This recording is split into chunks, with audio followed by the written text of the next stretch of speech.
Hello everyone and welcome back to my channel. I am Bert the Stormtrooper and this is the home of That's Just Prime, the comprehensive Optimus Prime review series. I also review other Transformers, lots of G1 stuff, as well as Teenage Mutant Ninja Turtles, Ghostbusters, Gobots, and pretty much any other toy that may jump out at me. I also do the occasional arcade and pinball machine videos, unboxings, blogs, challenges, and miscellaneous videos where my daughter usually makes fun of me. Those are a lot of fun.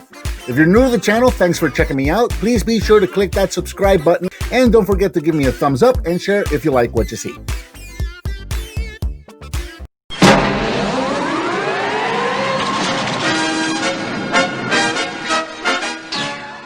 Hello and welcome, I'm Bert the Stormtrooper, and today we're going to be taking a look at the Challenge of the Gobots Super Sidekill, and I love this toy.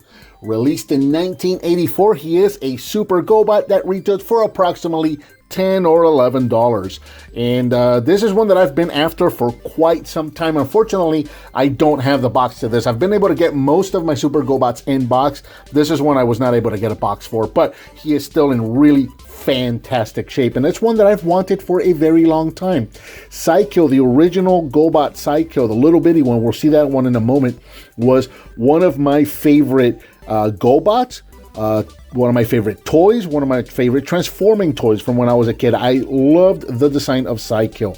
So I had the little bitty one. I never had the big one. This is one I've always wanted for quite some time. He is a motorcycle, and here in motorcycle mode, he is approximately 5.5 inches long. So yeah, quite a good size for Sidekill. And as you can see, he rolls quite nicely. He does have rubber wheels, so when he picks up some speed, he can actually roll pretty well. As you saw a moment ago, he is a motorcycle, so he is going to fall over. You can, most of the time, you can balance him and get him standing there just fine, or sometimes he can tip over just a little bit. But if you just kind of let him fall, he will fall over and roll over all the way. He is, you know, he's made of die cast. All of his body here is made, he's got a lot of plastic down here in the legs, but the main body is die cast, so he's solid and he's heavy.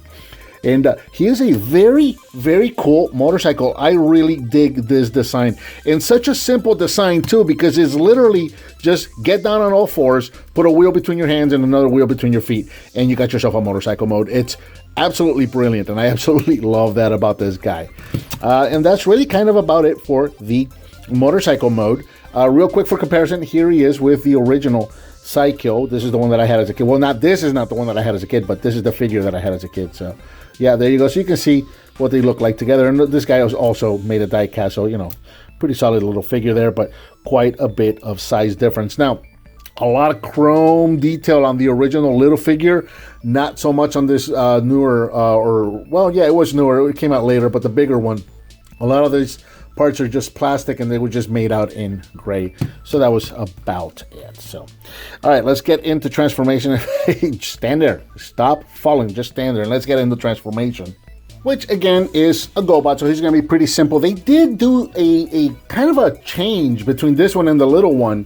And it's something that I didn't really care for much when I was a kid, but it makes perfect sense as to why they did it. So let's get right to it. We're going to come down here to the legs, and we're just going to, well, start here at the bottom wheel, and this is just going to rotate down like that, get it out of the way. This back half of the motorcycle is just going to extend like that and create the robot's legs.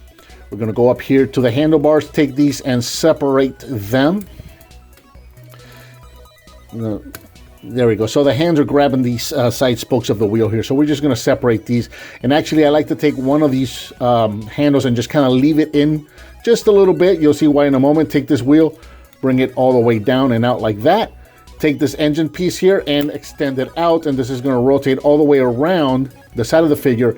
That's why I like to leave this arm out just a little bit. I see I'm going to have to adjust my camera. Let's bring that guy up a bit. So there you go. There you see why I like to leave the arm. I don't bring it out all the way just yet. I get this guy all the way around, push this back in, and then I like to take, you can leave it like this if you'd like. I personally like to take this piece here and just kind of fold it back like that, just so it makes a little bit of a less of a backpack. Bring the rest of the arm out, bring it down, and here you have Super Sidekill in robot mode, and he looks really, really cool. He is approximately 6 inches. He's just short of 6 inches tall. So he's a really good size. And just to kind of compare him with some modern Transformers, here he is with the Voyager Optimus Prime and with the Deluxe class Prowl. So you can see he's right in between a modern day Deluxe and Voyager figure. So he's a really, really nice size. And again, just bringing him close for detail. There's that Psycho face. If you're familiar with Psycho, then you know that face. You're familiar with it. He looks fantastic.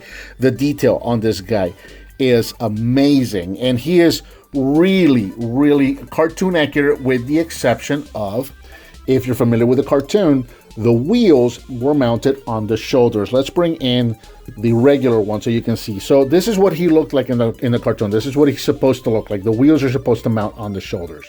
Here's the thing with the little one. The engine plugs into the belly here. When you transform him into robot, you take the engine out of the belly and you just set it aside. There's nowhere to put the engine. So it's a piece that very commonly got lost. So the way they kind of resolve that issue with the Super Gobot is by just making the wheels and the engine all one piece and have them rotate and, you know, sit on the back here. It's unfortunate because the wheels are now not on the shoulder, so it's not cartoon accurate in that sense. And I really like the look, that design of the wheels on the shoulder. I'm a big fan of that. I think that just looks really, really cool. And it kind of takes away a little bit from Psycho not having those wheels mounted on his shoulders. But other than that, he looks really, really nice. As far as articulation goes, not a whole lot. His arms can go up and down and all the way around. And his legs can kick forward, and he can bend at the knee. That's really kind of mostly for transformation.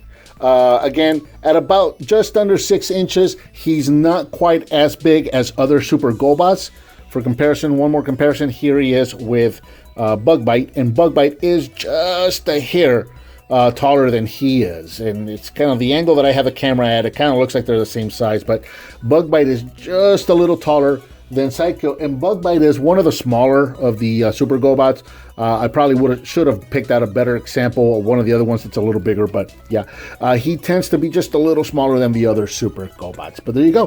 Very, very cool figure. I am so glad that I was finally able to track one of these guys down and add him to my collection. Let's do this for the outshot, just because I think it looks cool. I just really like the design of this character, so I'm a fan. So we're going to put them both here for the outro. And I think that about covers the Challenge of the Gobots Super Psycho. What did you think of this figure? Let me know down in the comments. Give me some thumbs up, subscribe, and hit that bell icon so you're notified when I upload a new video. I've got that donate button up there. If you want to hit on that, I certainly would appreciate it. Please share with your friends if you like what you see, and I'll talk to you next time.